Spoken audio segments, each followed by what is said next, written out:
Dollar කෝටි 185ක් ණයක් අරගෙන අඹේ පුස්සෙන් උඩට නුවරටත් නානුවටත් දුම්රියත් නැහැ. ඒව අහෝසි කරනවා කියපුවාන. දැන් මේ ආණ්ඩු ඉන්ධන මිල අඩු කරයි. දැන් ගොවියෝ ඉන්නේ මහපාරේ. යුද්ධය ඉවරයි. හෝමුස් එකත් විවෘත වෙනවා. දැන් බොරතෙල් බහැලා. එහෙනම් ලංකාවේ අඩු වෙන්න ඕනේ කියලා. ඒ කියනකොට ඊයේ ප්‍රකාශ කරනවා කළමනා පෙරේද කළමනාකාර අධ්‍යක්ෂ කියනවා අපි ඉන්ධන මිල වැඩි කරන්නේ නැතුව තියන් ඉන්න කටයුතු කරනවා කියලා.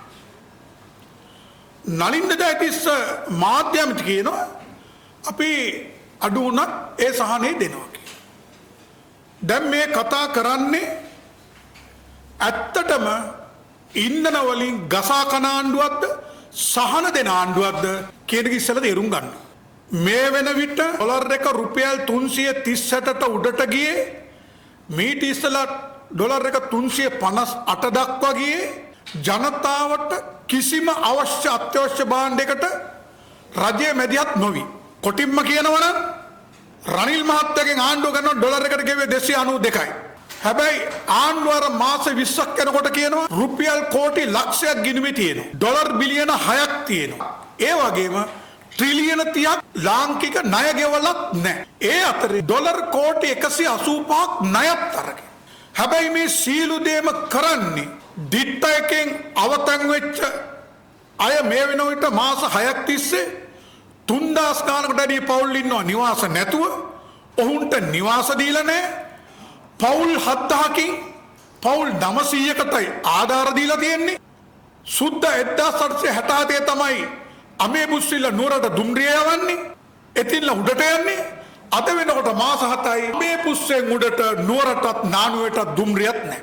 කෝටි ගණන් වටිනා දුම්රිය මැදිරි නුවරසා නොඑක් තැන් වල අද ගාල් වෙලා තියෙනවා. දුම්රිය මාර්ග තනකොළලින් වැහිලා තියෙනකොට තමයි කෝටි ලක්ෂයක් ගිණුමේ තියාගෙන ගසා කන වැට් එක පාසල් පොත්වලට අත්‍යවශ්‍ය භාණ්ඩවලට ඖෂධවලට ගහලා හොයාගෙන තියෙන වෙලාව. ඒව අහෝසි කරනවා කියපුවාන. දැන් අපි බලනවා ඉරාන යුද්ධයේදී අන්න බොරතෙල් බැරල් එක ඩොලර් 85යි. 100 ගාන. දැන් මේ ආණ්ඩු ඉන්ධන මිල අඩු කරයි. මාර්තු මාසේ 3 පාරක් ඉන්ධන මිල වැඩි කෙරුවේ. පෙබරවාරි 28 වෙනිදා මධ්‍යම රාත්‍රියේ ඉන්ධන මිල වැඩි කෙරුවේ. අයින් කරනවා කිව්වා ගලවලා දානවා කියපු රුපියල් 50කුත් හොර සූත්‍රයක් තියාගෙන ඊටත් වැඩි ගසා කරන. පෙබරවාරි මාසේ වැඩි කරලා ආපහු මාර්තු අන්තිමට වැඩි කරන්නම් කියපු ආණ්ඩුව තමයි මාධ්‍ය ඇමති තමයි සභාපති ඇවිල්ලා කිව්වෙකන තමයි 3 පාරක් වැඩි කරේ පරණ තොග තියාගෙන.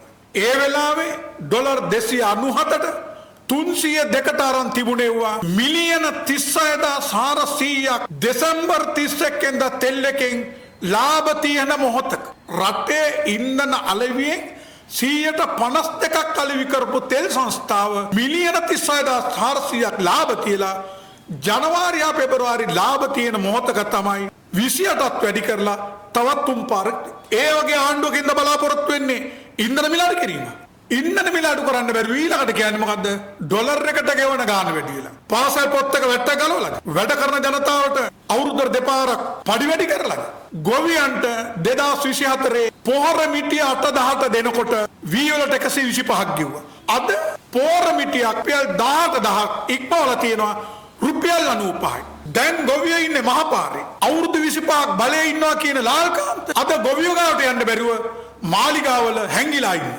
කයිය ගහනවා රාජ්‍ය බලය තියාගෙන. ඩොලර් එක වැඩි වෙන්න පටන් ගත්තේ දියලුණේ ඉඳලා. දියලුණු ඇටේ ඉඳලා හාල් ටිකේ ඉඳලා සීළු භාණ්ඩ ඉන්දියාවෙන් තොග පිටින් ගෙනාපු වසන්ත සමරසිංහ ඔහුම කියපු කොමිස් සූත්‍රයට ගෙනල්ලා පෙට්ටි කඩ මුදලාලිගේ පිටකොටුවේ භූමිකාව කරපු හින්දායි අද වැඩි වෙලා තියෙන්නේ. ඉන්ධන මිල වැඩි වුණා නෙමෙයි වැඩි කෙරුවා.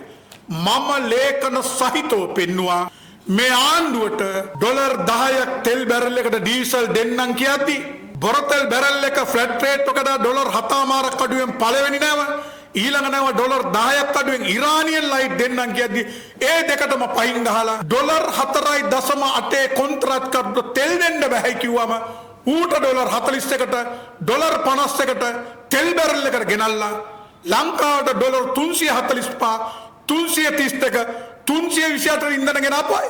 මේ මොහොතේ ගෙවන්නේත් නොගෙවිය යුතු මිලක්. මේ මොහොත ගෙවන්නේත් අති ගරු ජනාධිපතිතුමාණන් විපක්ෂයේදී කියපු ගසාකන සූත්‍රයේ නිසයි මේ නොගිය යුතු මිල ගෙවන්නේ. ඔහු එදා කිව්වේ ඩොලර් 10 12 ගෙවනවා. එක හොරෙක්වත් ඇල්ලුවේ නෑ. තෙල් සංස්ථාව ඇල්ලුවෙත් නෑ. හොරු තෙල් සංස්ථාව රජ කෙරුවා. අද මේ ජනතාව ඉන්ඩෝල වලින් බැටගන්නේ. සීළු බාන්න වැඩි වෙලා තියෙන්නේ. දරුවෝ පාසල් වල කලන්ත දාලා වැටෙන්නේ. රැකියාවට වැඩිම නිවාඩු අරන් අද ගෙවල් වලට ආර්ථිකය තවත් වැටලා තියෙන්නේ. රැකියාවට බැරිතන්ට ආර්ථිකය වටලා තියෙන්නේ. ජනාධිපතිවරයා විපක්ෂයේ තමන්ගේ සුරතවලුම තෙල් සංස්ථාවට පත් කරමින් දූෂිතකම් හෙලි කරද්දී දූෂිතයන්ට දඬුවම් නොකර ඔහුම පත් කරලා තියෙනවා. ජනාධිපති වෙලා 3 දෙනා කැබිනට් එකේ බලශක්තිය මිදලා ගෙනාවු ඉන්නන ටික බෙදන්න නැතුව කෝටි ගාණක් අයිමි කරපු මිනිහව අද සභාපති කරලා අද ජනතාවට ගහසන සූත්‍රයෙන් ඉන්නන ගෙන්නන්න ඉඩ දීලා තියෙනවා. මොකද මම පුජ්‍යලිකමෙන් නමින් කියන්නේ ඔහු ඇවිල්ලා මාධ්‍යයට ප්‍රකාශ කරන්නේ. ඔබලා කවුරක්වත් දැක්කද මේ ඉතිහාසයේ සභාපතිවරයෙක් කියලා අපිට පාඩුයි ඒක කරන්න බෑ. ජූනි මාසයෙන් පස්සේ සහනත් කවුද මේ මිල නියම කරන්නේ රජය කියලා කිව්ව ඔය සභාපතිමයි. අපි දෙන්නේ අපේ වියදම් ලාභාංශ එකතු කරලා දෙන එකයි අඩු වැඩි කරන ගේගොල්ලන්ගේ වැඩක්. කවුද මේ? කවුද කලමනාකරද? මේ හිරේ දාන්න ඉන්න මිනිස්සු. අර මහේස්ත්‍රාත්තුමා කියනවා තෝරලා බේරලයි චූදිතයන්ව උසාවි ගේන්නේ කියලා.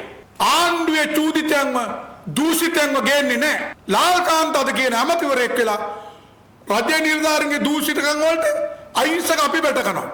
මාලිගා හෙලිවෙච්ච මිනිහෙක් තමන්ගේ වත්කම් වල තමන්ගේ බිල්ඩින් ටික කුලියට දීලා ලක්ෂ 10ට 15 ගන්න මිනිස්සෙක් ස්ථාවර තැන්පොලින් වාර්ෂිකව ලක්ෂ 20 ගණන් උපයන මිනිස්සෙක් මේ කියන්නේ. දැන් චිචීගේ බල්ලගේ බෙල්ල නෙමේ රවුම් තිබිලා තියෙන්නේ වසන්තගේ බල්ලගේ ගෙදර. මොකද හුන්ටක් තියෙන බිලියන ගණන්. අද පව ගෙවන්නේ ජනතාව. මිල අඩු කළවීම කිසිදු ගැටලුවකින් තොරව කළ යුතුයි. මේ මොහොතේ හේතුව ඩොලර් 61කට ගත්තා. අර්බුදයෙන් පස්සේ ඩොලර් 70කට ගත්තා. නැව් දෙකක්. එතකොටත් තිබ්බේ මේ මිල. ටිකෙන් ටිකටම වැඩි කරා. දැන් ඩොලර් 85ට අඩු වුණාම තෙල් මිල අඩු කරනවා. අඩු කළ යුතුයි. 100ට 300කින් බොරතෙල් බැරල් එකට වඩා පිරිපහදු බැරල් එක වැඩි වෙච්ච වෙලාවේ බොරතෙල් නිවැරදිව ගෙන්නුවේ නැත්තේ කොමිස් සූත්‍රයට. එව්ව කරුණු එක්ක හෙලි කරලා CID එකට දුන්නාම අල්ලස් එකට දීලා තියෙනකොට කිසිම බේවරක් ගන්න නැහැ. ජනතාවට ගහන්න. සලේ පිළිබඳව මෙල්ලේගෙන ඉන්නවට වඩා අද ආණ්ඩුව මේකට කැමති සලේ ගැන කතා කරනවා. ලක්මාලි හේරචන්ද්‍ර මැතිණිය මන්ත්‍රීතුමිය පාර්ලිමේන්තුවේදී කියනවා මේ මුස්ලිම් වරුන්ගේ හිත රිද්දන්න එපයි කියලා. මම එතුමියට කියන්න කැමතියි.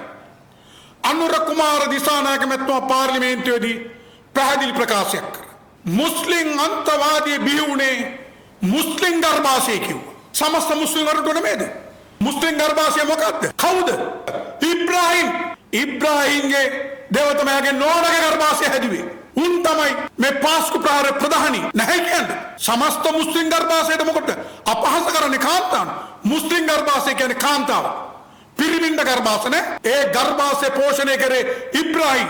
ඔය ඉබ්‍රාහිම් හිටියේ ජවිපේ. ඔය ඉබ්‍රාහිම් ජාතික ලැයිස්තු හිටියේ ජවිපේ. පුත්තු දෙන්නයි දුවරුයි නෑනවර අන්නේ ගර්භාෂ ගැන කතා කරන්නේ. අපි විරුද්ධ නැහැ පරීක්ෂණ කරනවාට. අපි විරුද්ධ නැහැ දූෂිතයන් අල්ලනවාට. අපි විරුද්ධ නැහැ ඕන එකෙක් හිරේ දානවට නියම ක්‍රමයකට. හැබැයි ත්‍රස්තවාදයේ පනත පාවිච්චි කරලා කවුරු හරි හිරේ දාගෙන වද දෙනවා නම් එව්වට එකඟ නැහැ. ස්වාධීන නීතියට කටයුතු කරන්න ඉඩ දෙන්න කියලා අපි ඉල්ලන්නේ කතෝලික සභාවෙන්ම නෙමෙයි. ඉරිල් ගාමිණී පීතුමා කාදිලතුමාලගේ උන්ගෙන් අපි ඉල්ලන්නේ. දොඩවන්න එපා ඕගොල්ලෝ. ඕගොල්ලෝ පුපුරන බෝම්බේ පුපුරනකොට ඕගොල්ලන්ගේ ලැබුම් ගෙවල් වල බිලිගත්තේ අසරණ කතෝලික ජනතාව. එක පූජකතුමෙක්වත් මේ බෝම්බෙට බිලි වුනේ නැත්තේ ඇයි? එහෙනම් ඔබලත් දැනන් ඉඳලා තියෙනවා. අරින් ෆොනෑන්ඩුක තාත් විතර නෙමෙයි. ඔබලත් දැනන් ඉඳලා තියෙනවා. ඉතින් අපි කියන්නේ කරුණා කළා සාලිගේ රෙද්ද එල්ලෙන්න එපා. සලේ ගැන හොයන්න අපි විරුද්ධ නැහැ. හැබැයි ඉන්න කුටිය මානුෂ්‍ය මිනිස්සුන්ට ඉන්න බෑ කියලා එළියලා තියෙනවා. නලින්ද ජයතිස්ස කියනවානේ. ඔය CID එකේ ඉස්සරත් අපරාධ පරීක්ෂණ විදියටම තමයි වෙන්නේ. ඉස්සර තිබුණු කාමරමයි තියෙන්නේ. ඒ කියන්නේ ඕක මිනිස්සුන්ගේ අමානුෂිකව තීන්දුව తీරන ගන්න තැන. ඒකනේ කියන්නේ. ඕ මහදේව නෙමෙයි කියලා. හැබැයි දොඩම්බ මුදලාලි CID එකේ අපරාධ හරි 4න් තට්ටිලා පැනලා මැරුණා. ඊට පස්සේ මිනිස්සු බය වුණේ අපරාධ පරීක්ෂණ කිව්වම 4 වෙනි තට්ටුව ඕකේ පැනලා මැරෙන්න වෙන්නේ කියලා. එච්චර වදකාගාරයක් කියලා. නලින්ද ජයතිස්ස මෙතන දැන් නොකිය කියන්නේ. ඉස්සරත් තිබුණා කාමර හුස්ම ගන්න බෑ. කාමරය පොඩි. ඉස්සර තිබුණ විදියමයි. ඉස්සර විදියටමයි පරීක්ෂණ කරන්නේ. එහෙනම් ජීවිතේ දූෂිතයන් අර මිනිමර් කල්වලින් වද දීලා ප්‍රශ්න අහපික වැරදි නෑ. ඒ නලින්ද ජයතිස්ස කියන උත්තර දුන්නා නම් හරි කියලා. උත්තර ගන්න අමානුෂික විදියට කාටවත් අයිතියක් නෑ. මොකද විශේෂයෙන් ඔබලා මතක තියාගන්න ඔබලා මේ රටේ තරුණයන්ව වදකාගාරයට දැක්කුවා. ඔබලට එකඟ වෙච්ච මිනිස්සුන්ව ඔබලා භීෂණ විදියට ඝාතනය කෙරුවා. ඒකද ඔබලට අයිති නෑ. රාජ්‍ය බලය තියාගෙන ත්‍රස්තවාදී යුගයේ කටයුතු කරාකට මිලජ්ජ ක්‍රියා කරන්න. ඔබලා දැන් ඒකයි hina වෙවි කියන්නේ. යන්න රාගම රෝහලට ඇමතිතුමා මේ එල්ලිනෝ ලානිලෝ වලට ඉස්සෙල්ලා මේ ඩෙන්ගු මර්ධනයට ඉස්සෙල්ලා යන්න රාගම හොස්පිටල් එකට මැහුන් දාන්න නූල් නැහැ ගෝස් ටික නැහැ දාන්න බැන්ඩේඩ් නැහැ වගකීමෙන් කියන්නේ අසරණ ළමයෙක් ඉස්කෝලේ යකඩ උලක් වැදිලා තුවාලය ලාගෙන එනවා පෑ ගානක් තියලා අම්මට කියන තරහ වෙන්න එපා අපි එක්ක තරහ ගන්න එපා කරුණාකරලා මැහුන් දාන්න නූල ගෙනල් දෙන්න ගෝස්කල් මේ වගකීමෙන් එතරට වැටිලා කතාව එල්ලිනෝ ලානිලෝ රකින්න එල්නිලෝ ඇවිල්ලාද ලානිලෝ ඇවිල්ලාද ජනතාව දුක් විඳින්නේ තරුණයන්ගෙන් 170ක හරියම රැකියාවක් නැහැ පවුල් 54 ලක්ෂයක් තුන් වේල කන්න නැහැ ලෝකයේ දෙවෙනි දුප්පත් රට අද වැඩිපුර රැකියාවට නොයන්නේ දුප්පත් ගමේ අන්ත අගයට වෙලා තිනේ පවුල් 40 ලක්ෂයක් වූ පෞද්ගලික අංශේ මේ මොකක් හරි දුර්භික්ෂයක් ඇවිල්ලාද ට්‍රිලියන ගණන් සල්ලි තියෙන රුපියල් ණය ගෙවලා නැහැ. තවත් ණය අරගෙන බිලියන ගණන් තියෙන රටේ ජනතාව විඳවන්නේ අමතුවරු සැප විඳින හින්දා. ජපානයේ බටහිර රටවල් වල අය සැප විඳින්නේ ඔවුන්ගේ ආදායමත් එක්ක. ජනතාවට එදා වේල හම්බ කරන්න බැරි තැනට පත් කරලා ගොවියව මහපාරට දාලා අද අමතුරයනි V8 එකේ බිලියන ගණන් වත්තන් හිල් කරලා මේ රට වැට්ටුවේ බදු ගහන්න එපා කිව්වේ මිල සූත්‍ර ගේන්න එපා කිව්වේ මේ ආණ්ඩුව ඇවිල්ලාද ජනතාවට දසවද දෙනවා ඔවුන් සැප ගන්නවා අනිවාර්යෙන් ඉන්ධන මිල අඩු විය යුතුයි. නමුත් මේ ආණ්ඩුව මේ වෙලාවෙත් ලාභ ලබමින් ඉන්ධන විකුණන්නේ. රුපියල් 142ක් ගන්නවා ඩීසල් ලීටරේ බද්ද රුපියල් 100ක් දෙනවා. 42ක් පොකට් එකට. පෙට්‍රල් වලින් 150 ගණක් ගන්නවා. රුපියල් 29ක් දෙනවලු පෙට්‍රල් 20ක් දෙනවා. කාවද මේ අන්දන්නේ? සභාපති කවුද ඔව කියන්නේ? ඔය දැන් ඩොලර් බිලියන 3ක් තෙල් වලට ණය වුණා කිව්වේ හිටපු ආණ්ඩු ජනතාවට සහන දුන්නේ හින්දා. හොරකම් කළා නැහැනේ තෙල් වලින්. එක ඇමතියෙක්ව එක සභාපති කෙනෙක්ව තෙල් ප්‍රශ්නෙට හිරේ දැම්මද? කංචන්ට කිව් චෝදනා මොන චෝදනාවක් දැම්මේ? විගණාධිපති වාර්තා ක්‍රියාත්මක කරාද? විදුලි බල මණ්ඩලය මොන වංචාවද ඇල්ලුවේ? කෝ ලාල්කාන්තගේ ඒ කාල කියපු වසන්තගේ ගල්ලඟුරු මගඩි මුකුත් නැහැ. අයි මගඩින්ගෙත් මගඩි. හැකර් නෙමෙයි. ඕකට ජනතාවගේ තියෙන පිල්ලි ගැහුවා. ජනතාවගේ සල්ලි පිල්ලි ගැහුවා කියලා ගැමිකට පිල්ලි ගහනව හොයන්නේ. පිල්ලිය පේන්නේ නැහැ. උස්සපේකා හොයන්න බෑ. අද ආණ්ඩුව ජනතාවගේ සල්ලි විදේශ විනිමයයි පිල්ලි ගහනවා. ගිය තැනක් හොයන්න බෑ. ලංකාවේ මිනිස්සුන්ට උනේ එකයි.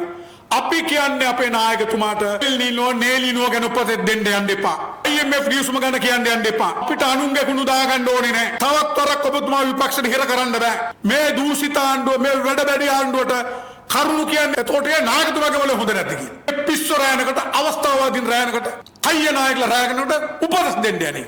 IMF එක තවත් දීර්ඝ කරන්න මේ ආණ්ඩුවට අයිතියක් නෑ. IMF එකට විරුද්ධ වෙච්ච ආණ්ඩුව. හරි උඹලා දැන් යන්නේ මේ ටිකේනේ. ඉතුරු ටික ජනතාවාදී එකක් ගෙනින් IMF ෆෝනිනේ රටේ සම්පත්තික වර්ධනය කරන්න. ඒකින්ද IMF ද මේ MEF ද ගිවිසු යන්න අයිති නෑ. මොකද රනිල් මහත්තයා ඉතා පැහැදිලිව කිව්වා අවසාන IMF ඇවිල්ලා තමයි 10 වෙනි වර 19 යන්න නැහැ කියලා. ඒකින්ද මේ ආණ්ඩුවට එහෙම යන්න කියලා කවුරුත් උපදෙස් දෙන්න එපා. අපේ නායකතුමා දැඩුව වෙහෙසෙනවා. හැබැයි මේ ගඟට කපපු ඉනි ගඟට කපන්න එපා. ඉනි කපන්න ඕනේ ගෙවල් හැදෙන්න වැටවල් ගහන්න ගඟට නම් ඉනි කපන එක අපි නවත්වමු. මේ මෝඩ මරි මෝඩ දූෂිත ගසා කන ආණ්ඩුවට තවත් උපදෙස් දීලා ජනවරම නැති කරගන්න එපා.